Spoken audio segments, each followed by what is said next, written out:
never really liked Shakespeare or any works of art primarily designed to be reenacted on a stage rather than be read as is. I can read them just fine, but it is admittedly an acquired taste. My biggest problems with them has always been immersion. The biggest difference that you'll notice when reading these sorts of texts is that many of them feel, for a lack of a better word, lifeless. And that is by design. Writing a screenplay requires a different set of skills compared to writing a novel. In a novel, the writer also acts as a narrative tool that allows our imagination to paint a vivid picture of what is happening on these pages. Meanwhile, a screenplay is more of a technical manual than prose, as it is the actor's job to convey emotions and paint the picture for the audience, which, well, really shows when you're forced to read a screenplay in a class as part of your foreign literature course. Why are you telling us all this, you may ask? Well, as you've read the title of the show, our first anime of 2022 is none other than the Requiem of the Rose King, an adaptation of Shakespearean plays dedicated to the War of Roses, mainly Henry VI, Part 3, and Richard III, or translating this to pop culture lingo, this was the Game of Thrones before Game of Thrones was a thing. Because of this, I decided to do something new for this show. I'll split it into 2 parts, so I'll be rambling only on the first 12 episodes of the show instead of its entirety, as that roughly covers the Henry's arc. I mean, if we're talking high classics here, I can't but help to be fancy. So, welcome, weary travelers. Come, sit by the campfire and let me tell you a story of women, and how their existence poisons everything around us. Women are the most evil and malicious creatures the devil has conjured upon us faithful. They lie and seduce poor pious men, scheming behind our backs and guiding the blinded, horny cuckolds to break oaths, murder, and kill innocent, all for their ill-begotten ideals. Women are the source of all problems in this world. If there was no women around us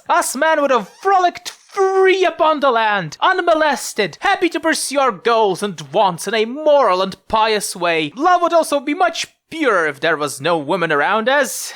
Man, this film was truly ahead of its time, wasn't it? So yes, the biggest thing in this reimagining of Shakespearean play was to make Richard III an intersex person, while Henry VI is a closeted gay man that has been traumatized by women and doesn't want any love. Written by a woman no less, though that part should be obvious to anyone experienced in the boys' love genre, or anyone who's seen other stuff she wrote. But Andy, you bodacious asshole, I hear you ask, is there anything else you want to say about the show besides casual misogyny? Well, for starters, I actually enjoyed the show immensely. The plot of the first part of the show is very simple. The Red Rose of Lancaster and White Rose of York are in a fight to the bitter end for the throne of England. Our main protagonist is Richard Plantagenet, a cursed child that is both a man and a woman and had the misfortune of being born in an era of great political turmoil, loved only by his father. We will watch as Richard matures and finds his true purpose and love, all while typical feudal politics are happening all around him, and by that I mean people are betraying each other and then allying with the people they betrayed the next minute. I will admit that at first I mostly enjoyed riffing the show. From the first episode, I've understood that this is going to be a gay fanfiction, and I was planning to have a good time laughing, with or at it. But as the show progressed, I've understood that the story is actually a fairly decent tragedy, which in retrospect shouldn't be that surprising. Fanfic or not, the patented Shakespearean tone is still present, and I suppose that, combined with the gay stuff in the show, is what makes it a very enjoyable watch, if you're into tragedy genre, that is. And a strong plot the show needs, cause by god, the graphics of the show are lackluster. Remember that Nobunaga show I've rambled on a while ago, where basically only the key scenes were animated while the rest of it is basically a slideshow? It's the same here, alongside repetitive musical score and other ways to make the show production as cheap as possible. I did like the show as a tragedy, and if you're into that genre, it's not a bad watch by any means. Otherwise, it's just a slightly better than average homoerotic novel, whose only notable gimmick is the cultural appropriation of a renowned English author. Though,